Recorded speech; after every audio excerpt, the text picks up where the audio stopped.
I'm Glenn Mulcaire, and I was the face of the phone hacking scandal in 2006 and again in 2011. Back in 2006, when Scotland Yard raided my house at gunpoint at 6 in the morning, it was a relief.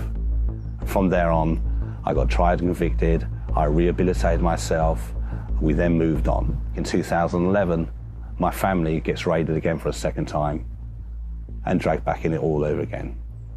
The key thing back in 2011 is that I was denied a voice. My only intention was to help and give evidence to the Crown. This was denied to me on lots of fronts. I was denied a voice at Leveson, I was denied a voice at the Supreme Court, I was denied a voice at the Old Bailey, at my own trial, and I was denied a voice at Andy Coulson's trial in Scotland as well.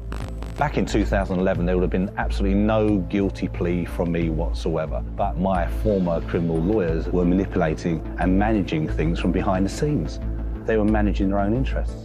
They said I could run an abuse of process argument, binary, to giving a guilty plea. As a result and a consequence of their actions and their fatally flawed advice that they gave me, ended up me having to be convicted twice for the same crime.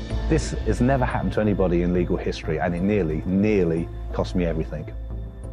Why was I not represented properly? Why wasn't I not allowed to run an abuse of process argument? Why was I not allowed to have a voice at any stage of this inquiry? I am now suing my former criminal lawyers for professional negligence. The question is, were they protecting News International, the police, or both? I think the 3 points I'm trying to achieve here is: 1, to hold those accountable who handled my case; 2, also to get my life back; and 3, to make sure this doesn't happen to anybody else.